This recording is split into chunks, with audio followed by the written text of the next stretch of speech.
नमस्कार साथियों, कैसे हैं आप सभी। आई होप आप सभी अच्छे होंगे, स्वस्थ होंगे, मस्त होंगे। दोस्तों, आज के सेशन के माध्यम से हम जानने वाले हैं कक्षा 8 गणित अभ्यास 5 पी। ठीक है, इस एक्सरसाइज के सभी इंपॉर्टेंट क्वेश्चंस को हम डिटेल में कवर करेंगे। लेकिन अगर आप सभी चैनल पर नए तो चैनल को भी सब्सक्राइब करें और वीडियो को अपने दोस्तों में भी शेयर करें। ठीक है, उससे पहले एक महत्वपूर्ण फार्मूला जानेंगे। वो फार्मूला आप देख पा रहे होंगे, भाज्य बराबर भाजक गुणे भागफल प्लस शेषफल। ठीक है, वही फार्मूला यहाँ पर दिया गया है। देखिए, ये भाग की संक्रिया के लिए इस्तेमाल होगा। ठीक है, आगे इससे संबंधित क्वेश्चंस भी हम करेंगे। भाज्य बराबर होता क्या है? भाज्य बराबर होता है भाजक गुणे भागफल प्लस शेषफल। ठीक है, आप इस फार्मूले को कहीं नोट कर लीजिए, क्योंकि अभी हम इस फार्मूले से संबंधित कुछ क्वेश्चंस भी करेंगे। ठीक है, पहला क्वेश्चन आपके एक्सरसाइज में दिया गया, निम्नांकित बहुपदों के घातांक ज्ञात कीजिए। जब भी आपसे कहे कि बहुपदों का घातांक ज्ञात कीजिए, जब कहीं भी आपसे कहे तो इस तरीके का आपको एक मान लीजिए समीकरण दिया गया होगा। ठीक है, और बहुपदों के घातांक ज्ञात करने के लिए आपको हमेशा याद रखना होगा कि जो भी उस समीकरण में सबसे बड़ी घात होगी वही आपका घातांक होगा। तो यहाँ पर देखिए 2x की घात 3 दिया गया, यहाँ 5x की घात 2 दिया गया, जबकि यहाँ 7 दिया गया। ये बहुपद नहीं है। बहुपद वो होता है जिसमें संख्या और जो भी ABCD के अक्षर होते हैं वो दोनों एक साथ गुणे में दिए गए होते हैं। जैसे 5x दिया गया है, 2x, कुछ इस तरीके से। तो यहाँ पर बहुपद के घातांक आपको ज्ञात करना है। तो सबसे बड़ी घात यहाँ पर क्या आपको दिखाई दे रही है? 3 है ना, सबसे बड़ी घात, तो इसका बहुपद होगा 3। ठीक है, उसके बाद इसमें देखना है, यहाँ पर x की घात 2 है, यहाँ x की घात 1 है, यहाँ पर x की घात 4, तो सबसे बड़ी घात क्या होगी? 4, और वही आपका राइट आंसर होगा। ठीक है, यहाँ पर देखिए बहुपद के घातांक आपको देखना है, ना कि संख्या का। तो 7 एक संख्या है, पूर्णांक है, ये बहुपद नहीं है, तो इसकी घात कितनी होगी? 0 होगी। ठीक है, उसके बाद दिया गया 3x plus 4x square minus 7। तो यहाँ पर सबसे बड़ी घात क्या है? 2 है, क्योंकि यहाँ पर घात x की 1 है, तो इसका बहुपद क्या होगा? 2 होगा, या इस बहुपद का घातांक क्या होगा? 2 होगा। ठीक है, उसके बाद यहाँ पर बाकी के क्वेश्चन आपके एक्सरसाइज में दिए गए हैं इधर। ठीक है, यहाँ पर इसका आपको बहुपद बताना है। तो आप यहाँ पर देख पा रहे हैं y की घात 7 है, यहाँ पर y की घात 6, यहाँ पर y की घात 5 है। तो सबसे अधिक घात किसकी है? यहाँ पर 2y की घात 7। ठीक है, तो इसका बहुपद क्या हो जाएगा? 7। ठीक है, उसके बाद यहाँ पर तो एक ही बहुपद दिया गया, यानी कि इसका बहुपद इस बहुपद का घातांक क्या होगा? 5 होगा। उसके बाद इसका घातांक क्या होगा? आप सभी को कमेंट बॉक्स में इसका आंसर बताना है। ठीक है, उसके बाद दूसरा क्वेश्चन करते हैं। दूसरा क्वेश्चन यहाँ पर क्या कह रहा है? कह रहा है भाग दीजिए। ठीक है, ये मोस्ट इंपॉर्टेंट क्वेश्चन है। इस तरीके के क्वेश्चंस आपके एक्सरसाइज में भी खूब हैं, और साथ ही साथ इस तरीके के एग्जाम में भी आपको क्वेश्चंस देखने को मिलेंगे। कम से कम 4 अंक में तो पूछा ही जाएगा। ठीक है, चलिए पहला क्वेश्चन यहाँ पर करते हैं। दिया गया है 9z की घात 5 प्लस 12z की घात 4 माइनस 6z की घात 2 में आपको 3z स्क्वायर से भाग देना है। यानी कि 3z स्क्वायर इस तरफ लिखेंगे हम, और इधर लिखेंगे 9z की घात 5 प्लस 12z की घात 4 माइनस 6z स्क्वायर। ठीक है, सबसे पहले भाग करने के लिए हमें ध्यान देना होगा अंक। जैसे यहाँ पर 3 दिया गया, यहाँ पर 9 दिया गया, तो 3 की कितने से गुणा करें कि 9 आ जाए, या उससे अधिक हो जाए, या अधिक ना हो? 3 से गुणा करेंगे ना, तो 3 तिया 9 होगा, तो 3 तिया 9 हो जाएगा। ठीक है, अब यहाँ पर z की घात 2 है और यहाँ पर z की घात 5 है। यहाँ पर आपको बीजीय जो अक्षर दिए जाते हैं उनकी गुणा आनी चाहिए। जैसे z गुणे z होता है तो ये कितना हो जाता है? z स्क्वायर हो जाता है। क्लियर है? क्योंकि आधार समान है, घातें जुड़ती हैं, है ना। आधार समान होने पर घातें जुड़ती हैं, आपको पता है, तो जेड स्क्वायर हो जाएगा। तो यहाँ पर जेड स्क्वायर दिया गया, यहाँ पर जेड 5 दिया गया, तो जेड स्क्वायर में कितने से गुणा करें कि यहाँ पर जेड 5 हो जाए? तो आपको पता है जेड की घात 3 से अगर हम गुणा करें तो आधार समान है और घातें जुड़ती हैं, तो 2 + 3 करेंगे तो जेड की घात 5 हो जाएगा ना। तो हमें कितने से गुणा करनी है? जेड की घात 3 से। यही आपको ध्यान रखना है, क्योंकि अगर आप इतना नहीं कर पाएंगे तो ये क्वेश्चंस आपसे नहीं हो पाएंगे। इतना आपको आना चाहिए, बीजीय व्यंजकों का गुणनखंड या गुणनफल करना। ठीक है, तो यहाँ पर 3z क्यूब से गुणा करेंगे तो 3 तिया 9, और ये z क्यूब और z स्क्वायर से z की घात 5 हो जाएगा। ठीक है, फिर इसको हम घटाएंगे, तो इतने में से इतना घटाएंगे तो क्या आ जाएगा? 0 आ जाएगा। फिर हम ये पूरा का पूरा उतार लेंगे, z square minus 6z square. ठीक है, अब हमें कितनी बार लेना है? 3 चको 12, तो 4 बार तो जाएगा, इतना कन्फर्म है। यहाँ जेड स्क्वायर है, यहाँ भी जेड स्क्वायर है, तो हमें कुछ भी नहीं करना, सिर्फ 4 ही लिखना है। तो 3 चको 12 जेड स्क्वायर। ठीक है, उसके बाद ये घटाएंगे तो पूरा पूरा कट जाएगा। उसके बाद माइनस का जेड स्क्वायर हम यहाँ पर लिख लेंगे। तो अब आपको 3 दूनी 6 होता है, तो माइनस का 2 लेंगे, क्योंकि यहाँ पर माइनस का दिया गया है, तो माइनस का बनाने के लिए हम यहाँ पर -2 से गुणा करेंगे। ठीक है, -2 से गुणा करेंगे। यहाँ पर जेड की घात 4 थी, सॉरी यहाँ पर जेड की घात 4 थी, यहाँ जेड स्क्वायर था, तो यहाँ पर जेड स्क्वायर से गुणा करेंगे, जेड स्क्वायर की घात जेड की घात 4 हो जाएगा। ठीक है, वही मैं भी सोच रहा था कि थोड़ा सा कुछ गलत हो रहा है, तो 4 जेड स्क्वायर होगा। ठीक है, अब माइनस 2 बार ले जाएंगे तो 2 3 6 होगा माइनस का, और जेड स्क्वायर तो दिए ही गया है, तो इसे घटाएंगे नहीं, यहाँ पर जोड़ेंगे, प्लस का चिन्ह होगा तो ये कट जाएगा और 0 आ जाएगा, यानी कि आपका उत्तर कितना आएगा, 3z³ प्लस 4z² माइनस 2। ये आपका आ रहा होगा भागफल। ठीक है, ये होता है भागफल, ये होता है शेषफल, ये तो आपको पता ही होगा।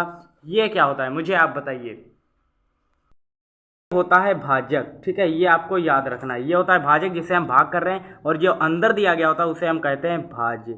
ठीक है, इतनी बात क्लियर है, अंदर जो दिया गया है उसे भाज्य कहते हैं, ये जो दिया गया होता है उसे भाजक कहते हैं। ये होता है भागफल और ये होता है शेषफल जो लास्ट में यहाँ पर बचता है। ठीक है, तो आपका ये भागफल आ रहा होगा, आप चाहे तो एक बार चेक कर सकते हैं। अगर मान लीजिए यहीं पर आपसे क्वेश्चन कह दे कि यहाँ पर आप उत्तर की जांच भी कीजिए, जैसे यहाँ पर कह रहा है कि निम्नलिखित प्रश्नों में भाग देकर भाज्य, भाजक, भागफल तथा शेषफल को सारणी में लिखिए। तो जैसे हमने ये भाग किया, ठीक है, ये क्वेश्चन तो आसानी से हो जाएंगे। आपने यहाँ पर सबसे पहले भाग करना सीख लिया, भाग करने के बाद जो आएगा, जैसे वहाँ पर आपको सबसे पहले लिखना होगा भाज्य, ठीक है, भाजक, ठीक है, फिर भागफल क्या होगा, ठीक है, और शेषफल क्या आपको प्राप्त हुआ। ठीक है, तो यहाँ पर भाज्य कितना है, भाज्य जो है हम जिसको भाग करते हैं वो होता है भाज्य। तो क्या है, 9z² प्लस 12z की घात 4 माइनस 6z²। ठीक है, उसके बाद भाजक क्या है, जिससे हम भाग कर रहे हैं। ठीक है, ये हो जाएगा। भागफल कितना है, जो हमें भाग करने पर प्राप्त हुआ, ये। ठीक है, जितनी बार हम ले जाते हैं, तो 3z³ प्लस 4z² माइनस 2। ठीक है, अब शेषफल कितना आया, वो 0 आया। सेकेंड, ये जो थर्ड क्वेश्चन दिया गया, यहाँ पर आपको इतने से पहले इसको भाग करना है, और भाग करने पर जो भी आपको भाज्य, भाजक, भागफल, शेषफल प्राप्त होता है उसकी एक सारणी इस तरीके से बनानी है। तो ये क्वेश्चन तो आप सीख ही गए कैसे हम भाग करते हैं, और भाग करने के बाद आपको पता है भाज्य किसे कहते हैं, भाजक किसे कहते हैं, भागफल किसे कहते हैं और शेषफल किसे कहते हैं। तो आई होप आप सभी ने भाग करना और इसकी सारणी बनाना यहाँ पर सीख लिया है। तो ये और ये 2 क्वेश्चन क्लियर हो गए, बस आपको प्रैक्टिस खुद से करनी है। आप चाहे तो मैं एक क्वेश्चन आपको और बता सकता हूँ। चलिए एक क्वेश्चन हम आपको और बताते हैं। x प्लस 4 से भाग देना है किसको भाग देना है, x² प्लस 9x प्लस 20, इसको भाग देना है। ठीक है, चलिए भाग देते हैं। तो x है, यहाँ पर x² बनाने के लिए हम x से गुणा करेंगे तो x² हो जाएगा, प्लस है, प्लस लगाओ, 4 और x की गुणा होगी तो 4x आ जाएगा, घटाएंगे दोनों जगह तो ये कट जाएगा। 9x में से 4x घटाएंगे तो कितना बचेगा, 5x प्लस का 20 हम इस तरीके से लिख लेंगे।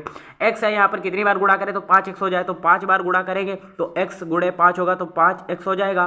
प्लस का चिन्ह लगाओ, 4 पंचे 20। ठीक है, घटाएंगे तो 5x से 5x घट जाएगा और 20 से 20 जाएगा तो 0 आएगा। तो यहाँ पर फिर से वही आपको करना क्या है, सारणी बनानी। मान लीजिए यहाँ पर सारणी बनाने को कह नहीं रहा, सिर्फ कह रहा है कि भाग दीजिए। तो हमने भाग करना तो सीख ही लिया है, साथ ही साथ ये क्वेश्चन भी कवर कर लेते हैं। कह रहा है भाज्य, भाजक, भागफल तथा शेषफल को इसकी सारणी बनाना है, तो हम बना लेते हैं। यहाँ पर करना तो वैसे ही होगा, भाज्य, भाजक, भागफल बराबर और शेषफल। ठीक है, इस तरीके से आपको सारणी बनानी है। भाज्य किसे कहते हैं, जिसको हम भाग कर रहे होते हैं, तो x² प्लस 9x प्लस 20। भाजक क्या होता है, जिससे हम भाग करते हैं, तो x प्लस 4 से भाग कर रहे हैं। यहाँ पर भागफल कितना है, जो हमें जितनी बार हम ले जाते हैं भाग करने के दौरान। ठीक है, तो x प्लस 5 आएगा, और शेषफल कितना है, 0। इस तरीके से आपको इस क्वेश्चन में सारणी बनानी होगी। यहाँ पर आपने भाग करना सीख लिया और यहाँ पर सारणी बनाना सीख लिया। तो अब हम चलते हैं, और मान लीजिए यहाँ पर कह रहा है सारणी के साथ से सत्यापन कीजिए।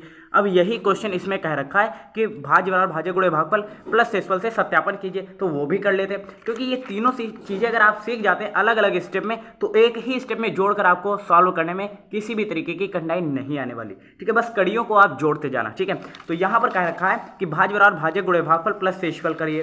तो चलिए करते हैं, फार्मूला यहाँ पर लिख लेते हैं। भाज्य बराबर क्या होता है, भाजक गुणे भागफल प्लस शेषफल, ये होता है। तो यहाँ पर भाज्य कितना है, ये दिया गया है, x² प्लस 9x प्लस 20, ये भाज्य दिया गया। अब भाजक गुणे भागफल प्लस शेषफल करना है, तो यहाँ पर हम कर लेते हैं, इसके बराबर में ही हम लिख रहे हैं, ये आपको याद रखना है। ठीक है, तो भाजक यहाँ पर कितना दिया गया, x प्लस 4 गुणे भागफल कह रहा है, तो भागफल कितना है, x प्लस 5, और शेषफल है प्लस में, तो उसका 0 लिखेंगे क्योंकि 0 ही तो था।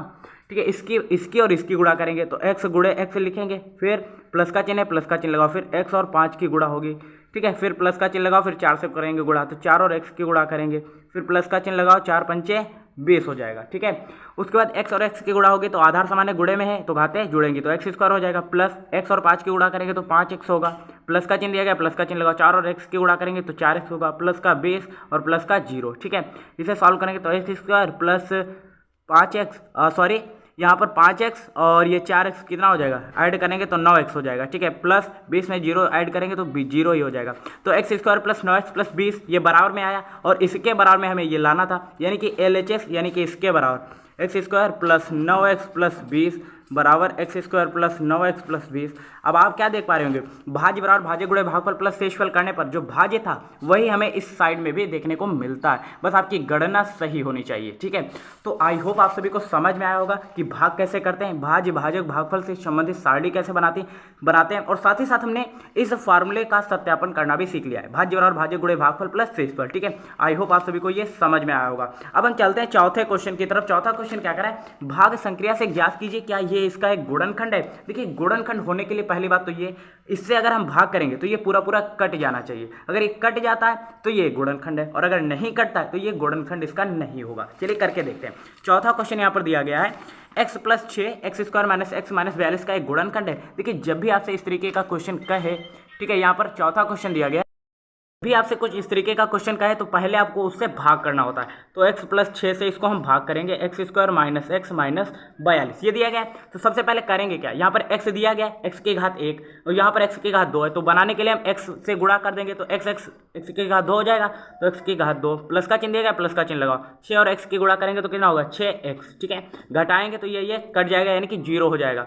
अब यहाँ पर प्लस का चिन्ह दिया गया है, यहाँ पर भी तो देखिए माइनस के चिन्ह, देखिए यहाँ जो ऊपर चिन्ह दिया गया होता है उसका विपरीत चिन्ह हम हर में लगाते हैं, ये आपको हमेशा याद रखना है। देखिए यहाँ पर प्लस का था तो हमने माइनस कर लिया, ये प्लस का है तो यहाँ पर भी आपको माइनस का चिन्ह लगाना होगा। तो ये माइनस माइनस चिन्ह देखिए समान चिन्ह होने पर सदैव जुड़ता है, तो 6x में 1x जुड़ेगा तो कितना होगा 7x, चूंकि चिन्ह वही रहता है ऋणात्मक का ही, तो माइनस का 42, ठीक है। अब आप यहाँ पर देख पा रहे होंगे ये माइनस का 7x है। सबसे पहले आपको यहाँ पर सोचना होगा कि x में किससे गुणा करें कि यहाँ पर 7x हो जाए, तो -7 से अगर हम गुणा कर दें तो देखिए माइनस x, देखिए -7 और x की गुणा होगी तो माइनस का 7x आ जाएगा। यहाँ पर प्लस का चिन्ह है और ये माइनस का, तो प्लस माइनस का चिन्ह गुणा होगी तो माइनस का हो जाएगा और 6 7 42, ठीक है। अब विपरीत चिन्ह लगाएंगे, यहाँ पर माइनस का है तो प्लस, यहाँ पर माइनस है तो प्लस ऐड कर रहे हैं, यानी कि देखिए माइनस प्लस कट जाएगा, प्लस माइनस प्लस कट जाएगा, यानी कि शेषफल कितना आएगा 0। अभी मैंने बताया था गुणनखंड होने के लिए शेषफल आपका सदैव 0 होना चाहिए, और अगर आपका शेषफल 0 आ जाता है तो यानी कि ये जो है इसका एक गुणनखंड है, यानी कि हम कह सकते हैं हाँ, इस तरीके से आपको लिखना है हाँ x प्लस 6 इसका एक गुणनखंड है, ठीक है। इस तरीके से आपको क्वेश्चंस करने, ठीक है। ये बाकी के क्वेश्चंस अगर मैं आपको समझाने पर आ गया तो क्लास काफ़ी लंबी हो जाएगी, ठीक है। प्रोसेस और पैटर्न यहाँ पर सीखिए, बाकी प्रैक्टिस आप घर पे करिए। जो भी क्वेश्चंस आपसे नहीं होते आप मुझे कमेंट में बताएं, मैं उनका सोल्यूशन आपको प्रोवाइड कराने का प्रयास करूंगा। मिलते हैं ऐसी नेक्स्ट अमेजिंग वीडियो के साथ, तब तक के लिए जय नमस्कार, देखते रहिए SS लाइफ टाइम।